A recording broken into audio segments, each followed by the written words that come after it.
When I left fundamentalism and Christianity, I realized that fundamentalist traditional Christianity teaches that worship, which is music, fellowship, prayer requests, and rulemaking, must be led by men. Not just men, cis heterosexual white men. If you read in the Bible, specifically the Old Testament, you notice that priests were men. The group of people that would play instruments in the temple were men. Actors who acted out biblical stories in the Bible were men. Kings of Israel and Judah would dance in the temple. They were men.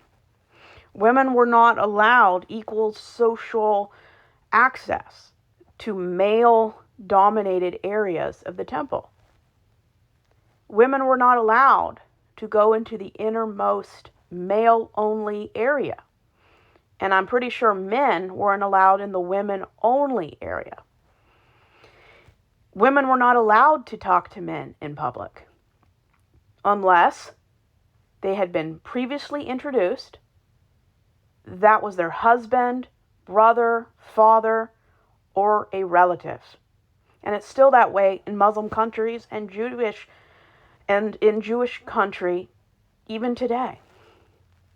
Women are seen as inferior, which is why when I was in a very loosely Baptist church in the 2010s, they fired their female music leader because she wasn't a man. And it wasn't because she was late or didn't do her job well or she didn't understand her job. It was because she was female. And she dressed very masculine, which is perfectly fine, but not in a Baptist church. They don't know what to do with people who aren't feminine, being cis and female. They don't even acknowledge more than two genders. Even music.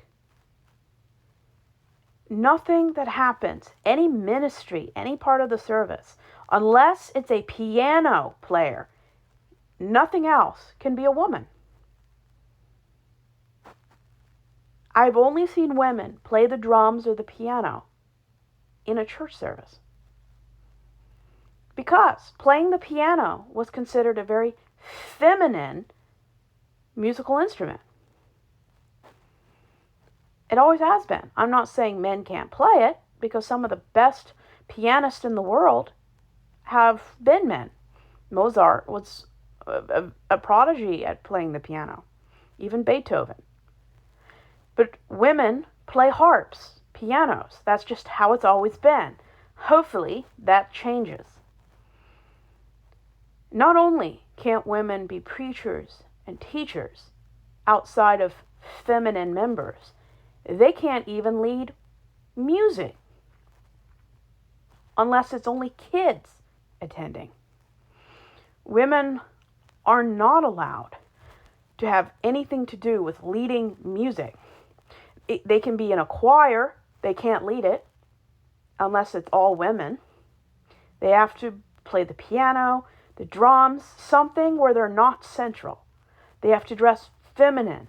They cannot show any confidence, experience. You cannot challenge men. This breeds abusive dynamics. It's just utterly dehumanizing to women.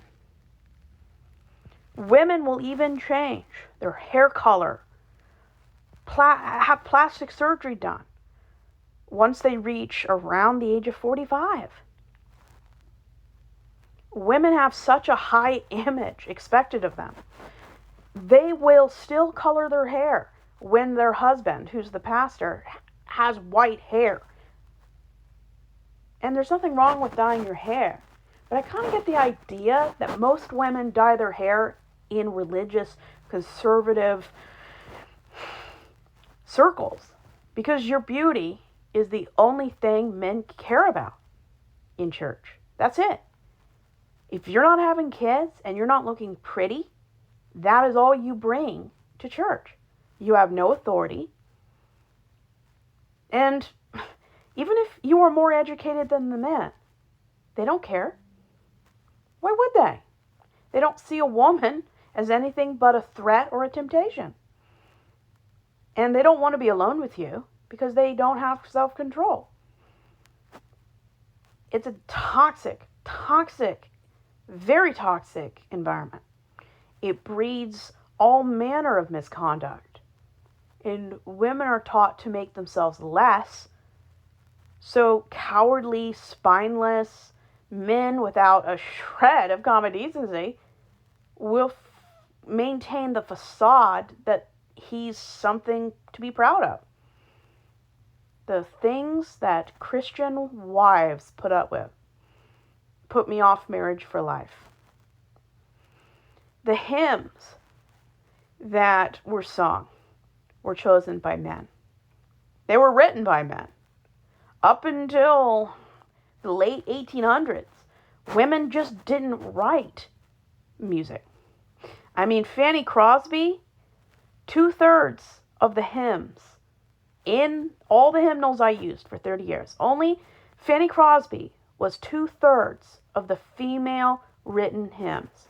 If she had not written any hymns, there would have been less than 10 in a book of 380 hymns that were written by women. That tells you a lot about how limited women in authority feel and experience in church.